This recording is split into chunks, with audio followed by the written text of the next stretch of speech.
All right, hello. Today we are diving into the chart of the one and only Samuel Adams. We're diving into a man who had a lot of involvement with American history. And so we're just going to look into this chart. You see? We're going to see what's there. An undefined heart. So the very first thing I know about Samuel Adams, with a wide open heart and a wide open crown, I could see why he was so influential to other people. Not only did he have no consistent theme when it comes to self-worth in his heart, he also had no consistency when it came to what actually inspired him in his crown. And now that's actually a little different here, because the heart, the ego center, actually has no activations in any of its channels whatsoever on either side. So this creates a deep, deep innocence when it comes to self-worth and the need to prove oneself to other people, or to improve upon oneself in the first place. When it comes to Samuel's life, he had an innocence around that theme in life, but he also had the capacity to mentally amplify unworthiness. However, this is a little different from what it's like looking at the crown.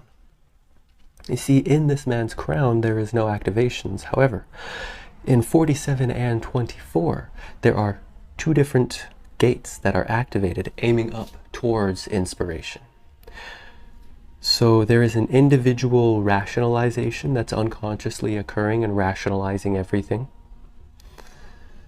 And there's an conceptualizing insight that can actually inspire other people and receive inspiration from other people and create concepts out of it.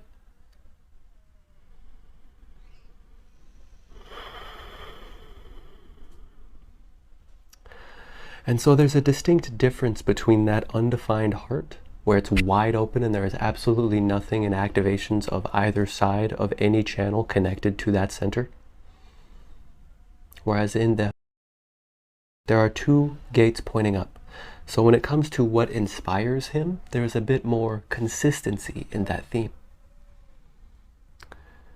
And so when we're looking at an undefined crown, this is what inspires and generates ideas for the mind, in a sense. Not generation like the sacral, so much as pressure like the root. You see, the root, which is defined in this gentleman, supplies physical pressure to push and to drive activity and behavior for the vehicle, for the body. Whereas the head center, all the way at the top, this provides conceptual pressure for the mental center directly underneath, which is heavily defined in Sam. And part of his single definition, yes, part of his single definition, is that a manifesting generator, a pure manifesting generator. Single definition. You see, he has a lot of whoosh, a lot of push behind him.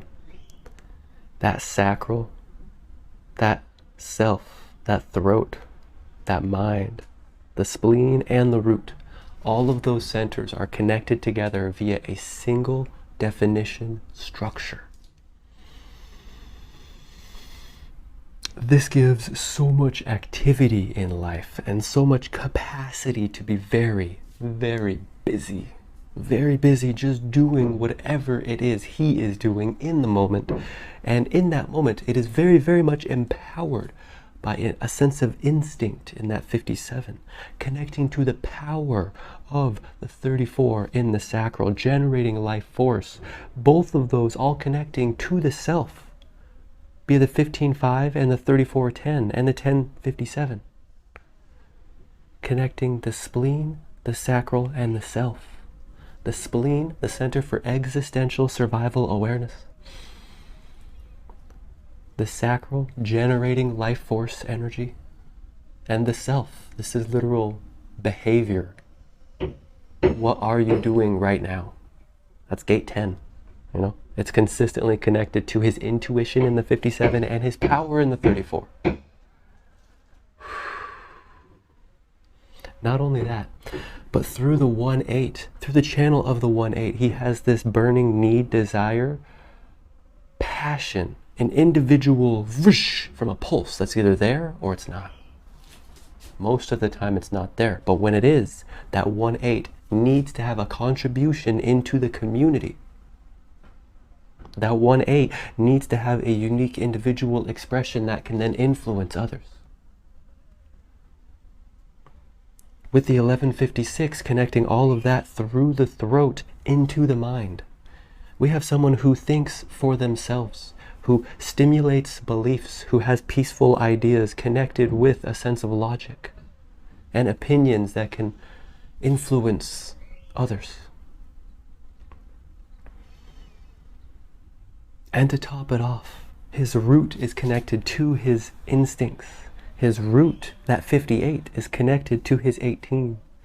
This gives a love of life itself. This gives a joy to work on what has been spoiled. There's so much beauty in this chart, in any chart, you know. However, he could absolutely have allowed his mind to get the best of him at certain points in time.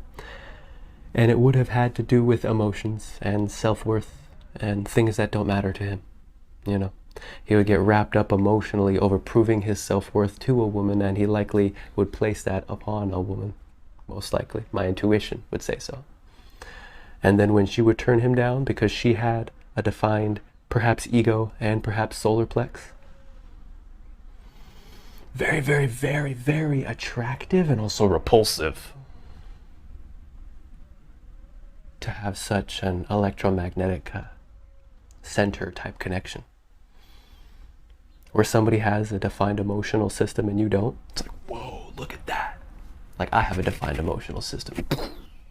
There's a lot of force coming through. So I can only imagine what it was like having your mind amplifying the emotions and the worthiness of other people over things that don't matter to you. And all in service, you know. His nature was to be in service. He was born on the right angle cross of service. And he was a 1-3, just like me, you know. Intelligent, investigating mind, getting to the bottom of things. Third line design, finding every crack in the foundation. However, he's got that defined self. I have a defined ego with an undefined self. This makes for a dramatic difference in life, you see. No matter where Sam was, he was busy doing what he was doing. That's just what it is. For me, it's a little different. You see, I have an inconsistent sense of behavior. My gate 10 is undefined. I don't have consistent behavior. My behavior is massively dependent on the environment in which I find myself, being that I have an undefined G, an undefined self-center. But with this gentleman over here, with Sam, with that undefined heart, it had less to do with where he was and looking for love from other people, which is how my mind tries to pull me away. And it was more of, he would get attracted to the emotions of a woman, or perhaps be turned on by her heart, by her ego, her willpower. Might be like, whoa, look at that will. But the thing was, is if he placed his worth, if he placed his worthiness in their high emotions that they were giving him, that he was mentally amplifying,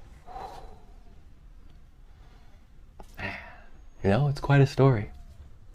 So that's just a little bit on what life was like for Samuel Adams based on my interpretation of the genetic formula, commonly called human design. You know, it's like my dad was a mechanic for cars, and I find myself as a human vehicle mechanic. You know, I've made lots of mistakes in my life. I've had all my trials and errors. I'm going to have so many more. In fact, just being here speaking is another opportunity for me to make countless mistakes, you know? And I love it, because next time there will be different mistakes. And every time they will be enjoyable. Peace.